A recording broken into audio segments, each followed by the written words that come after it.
Hello and welcome to the Ninqueso Exploring Japan channel, where I am on a journey to find out everything I can about Japan, the culture, the people, the language, and today about the history of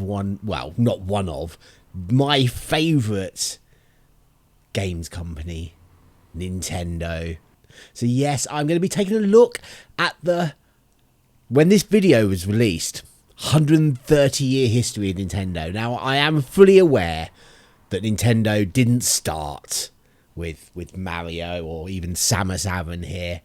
I know I believe they started like making like ornamental cards. I can't remember the exact name of the cards, but I know that's where they started, and then they were like making toys. They were like a taxi firm or something as well for a while, I believe.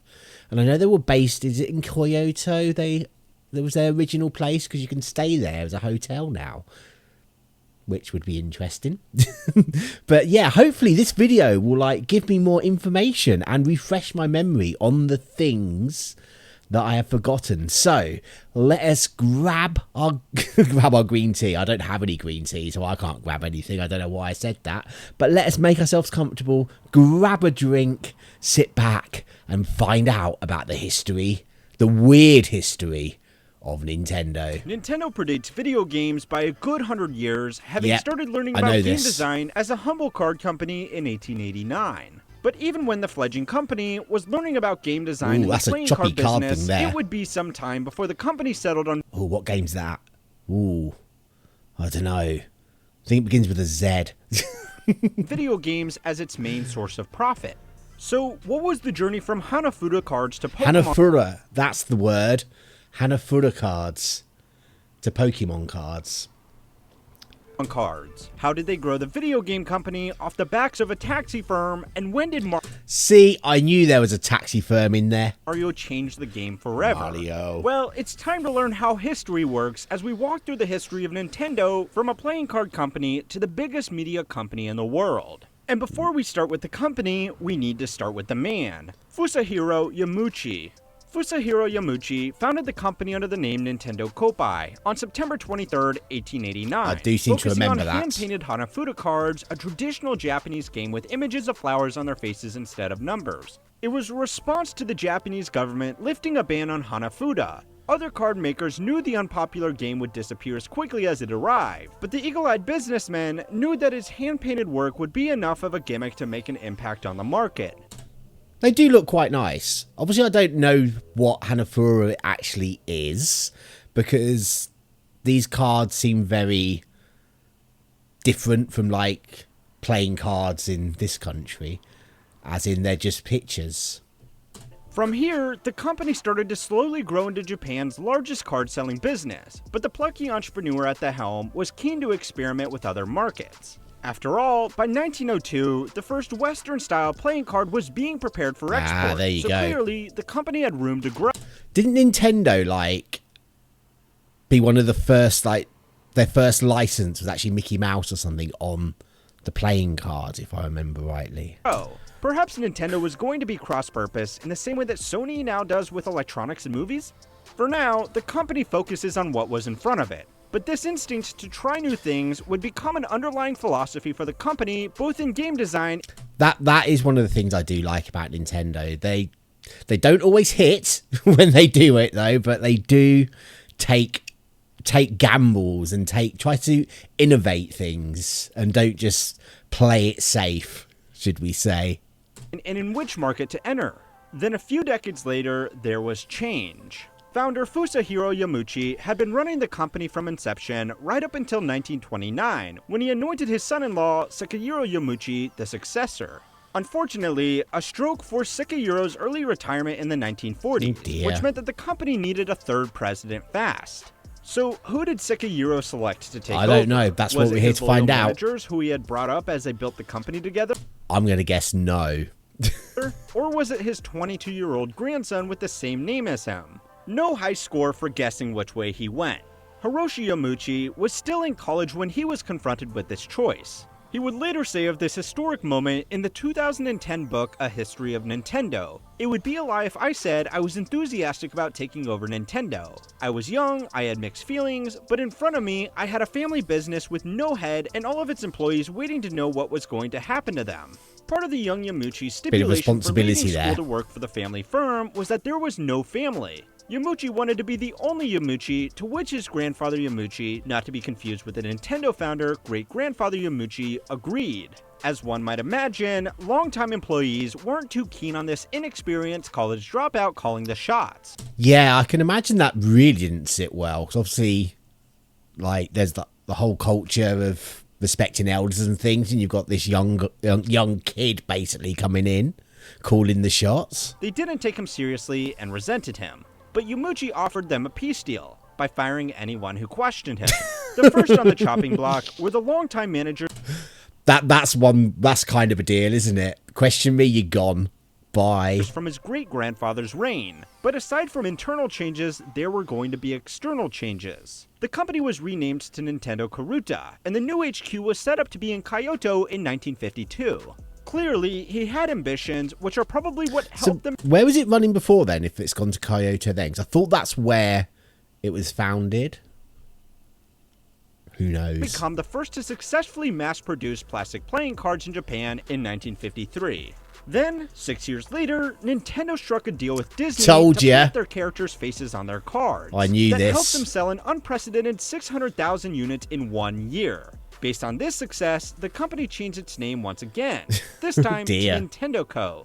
Soon, the company went public with Yamauchi as chairman. I'm pleased it's just it was Nintendo time to level now. up, but a change was yet again on the horizon.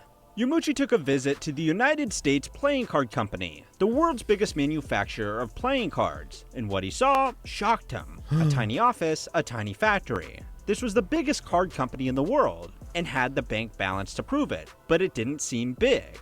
He saw now the limit to growth.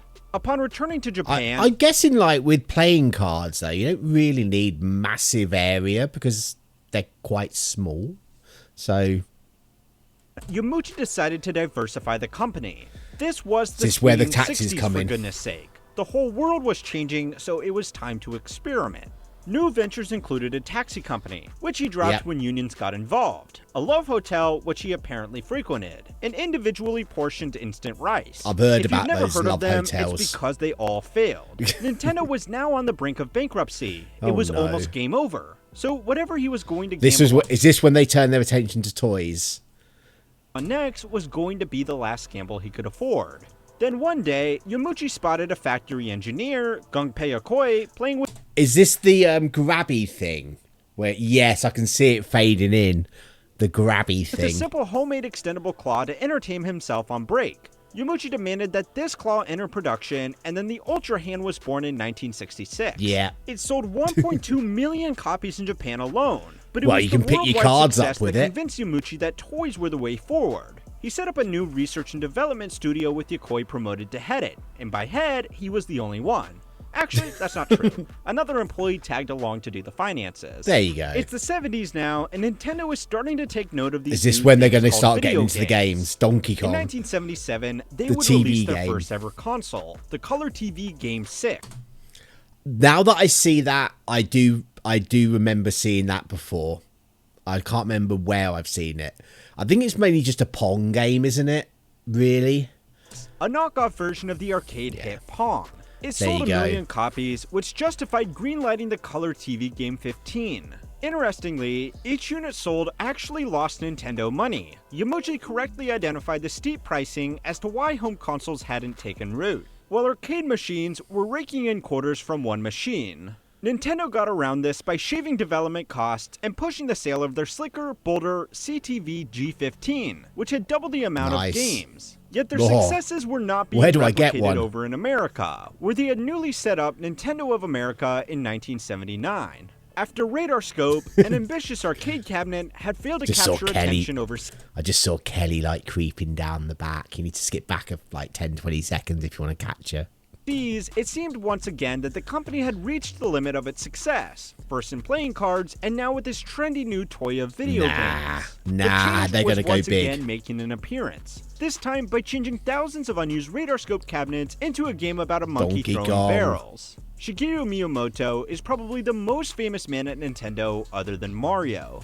Upon graduating from Kanazawa Municipal College of Industrial Art and Design with a bachelor's degree in Industrial Art and Design, the gifted young artist and banjo player would be given a proposal to work at Nintendo. It just goes to show how far talent and grit can get you, but it also shows what can happen if your father is a personal friend of Hiroshi Yamauchi. Shigeru showed his portfolio of toy ideas like animal-shaped clothes hangers for children and was hired as a concept artist to plan.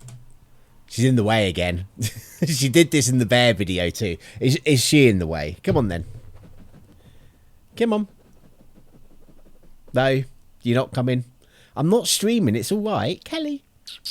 Come on. Yeah, she's gone. Concept artist to plan new products. He tinkered and improved many projects at Nintendo, Oh, Mario even with their 64 in the Space background. Invaders knockoff, Space Fever. But cut back to the radar Was that Space Fever or Space Beaver? I really hope it was Space Beaver, because that would be an awesome game. Scope fiasco, and Nintendo of America is on the ropes. Radar Scope was delayed by 3 months, which meant when they arrived, they were already old news. Oh, is that like vector graphic outdated, games? Obsolete. If Nintendo was going to stay afloat, they needed a new game now. The Famicom. Yamauchi was reluctant to pull employees away from the company's bigger project, so instead gave a chance to Miyamoto to see if the inexperienced game designer could actually make something. And by chance, I mean see if the young employee out of his depth could save Nintendo of America in one try. I think he Miyamoto did. shadowed Gunpei Yokoi, the maker of the Ultra Hand, and had a crash course in game design like you wouldn't believe. After all, Yokoi was leading R&D 1, the first of 3 teams all competing internally, and was putting the finishing touches on the Game & Watch. The Game & Watch. She didn't really touch upon these, because I thought, were they just coming out now then, the Game & Watches? I'm not sure I ever had a proper Game & Watch. Quite upset by that. Handheld video game console. So that'd be like shadowing Steve Jobs when he was putting the finishing touches on the first iPhone. Add that to Miyamoto's own ambition to rival Pac-Man, and you have a kid I think he primed for did. success. Definitely For his did. own game, the Mario Maker threw in a story, a monkey steals your girlfriend, and after failing to acquire a Popeye license, he threw in his own character, a red mustachioed man Jumpman. named Jumpman. This was still some years before he would be named after Nintendo of America's landlord, Mario Segali. It was a smash hit and a cultural phenomenon. Plus, the Game & Watch was turning LCD screens into dollar signs worldwide. Now, it was clear for Nintendo that in the same way they had to move on from cards, it was time to grow up from toys. Video games were their future. No, video games were their destiny. But as the company entered the 80s, Yamauchi knew that arcades wouldn't be around forever. This Even is though true. manufacturers I don't even know, like, there is no arcades near here, near where I live. You have them at the seaside, but that's it these days. had avoided home consoles since the home system crash of the 70s, where oversaturation and low quality killed the Atari, and where thousands of copies of E.T. were buried somewhere in the Nevada desert, Yamauchi knew that if he could make Hanafuda cards popular again, that he could make the home consoles a viable market once more. Work began on the family computer, aka the Famicom. I've got me one of them. I've only got one game for it though. Kelly, you're back. You're back again in the way. Come on. What you doing? What you doing? You're being a sausage. Come on. Oh, Kelly. Right. I can see most of the screen. She's only blocking off like the bottom right hand corner. So no, she's moved. Now she's blocking everything. Okay, she's gone.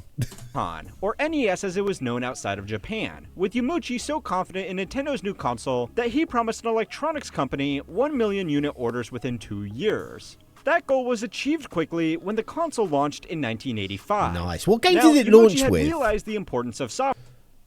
I'm not sure what games it would have launched with in Japan. It'd be interesting to know. And made the system easy to program. He also favored artists designing games instead of technicians, no doubt influenced by his bet on Miyamoto paying off. What ensued was a voting system where Yamauchi assumed the role of Caesar at a gladiator stadium. He, and he alone, was the only person who could decide whether a video game would be allowed on their home system. 3 years after the NES... I mean, that is good because it did keep the quality up. Whereas, obviously, like this day and age, there is so much garbage on the Switch. It's like, please do something like that again. Quality control.